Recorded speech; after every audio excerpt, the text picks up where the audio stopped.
समिति के सभी सदस्यगण और इस अवसर पर उपस्थित हमारे सभी बुजुर्गवार और परिवार के भाइयों बहनों और उपस्थित सज्जनों, आज हम सब लोगों के लिए सौभाग्य की बात है कि हम सब के बीच में हम सबकी श्रद्धा और आदर के केंद्र हमारे इस अंचल के प्रख्यात संत बाबा बालक दास जी महाराज उपस्थित हैं। मैं आप सब की ओर से उनके चरणों में शीश झुकाकर नमन करता हूं। हम सब तालियां बजाकर और उनका जयकारा लगाकर उनका स्वागत करें। वो बालक दास बाबा की जय, बाबा बालक दास जी महाराज की जय। आज दशहरे का पावन पर्व है।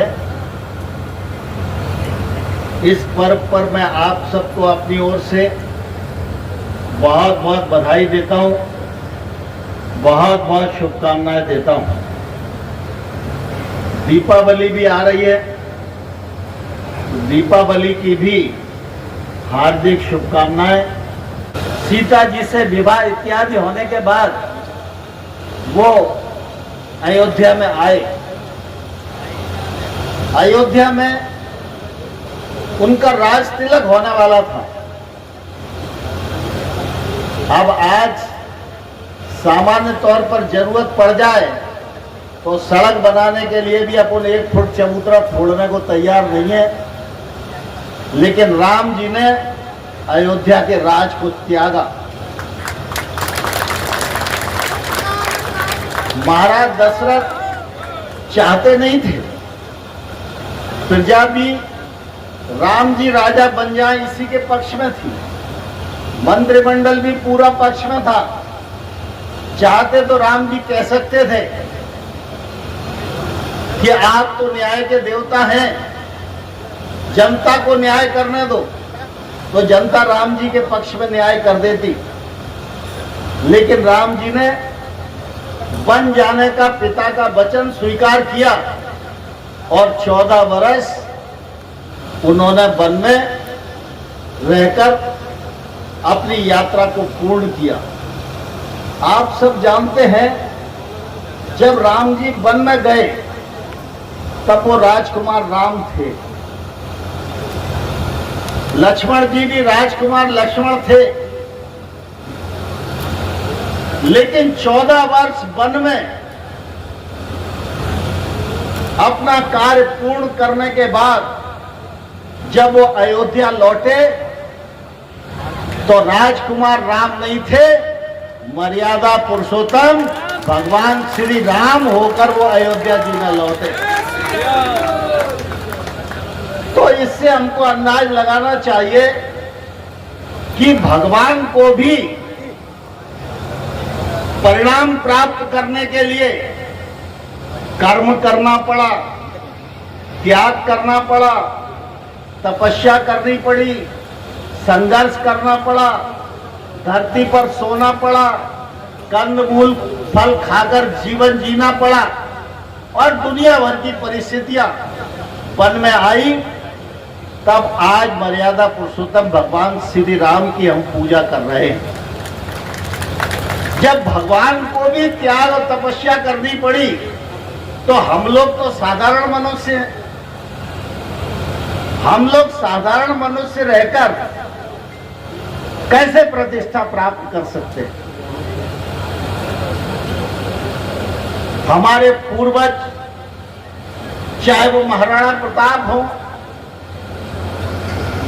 चाहे वो पृथ्वीराज चौहान हो, चाहे वो राजा रामसार तोमर हो, चाहे महाराज अनंगपाल सिंह हो, चाहे महाराज मान सिंह तोमर हो, इन सबके जीवन को तो पढ़ो। फोटो लगाने से कुछ नहीं होगा, धर्मशाला बनाने से भी कुछ नहीं होगा, मूर्ति लगाने से भी कुछ नहीं होगा।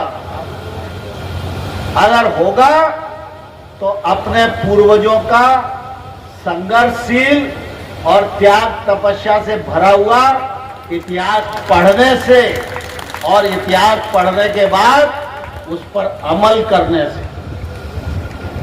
कई बार मैं सोचता रहता हूं कि महाराणा प्रताप हमारे पूर्वज हैं, राणा सांगा हमारे पूर्वज हैं, छत्रपति शिवाजी हमारे पूर्वज हैं, राणा सांगा हमारे पूर्वज हैं, पृथ्वीराज चौहान हमारे पूर्वज हैं।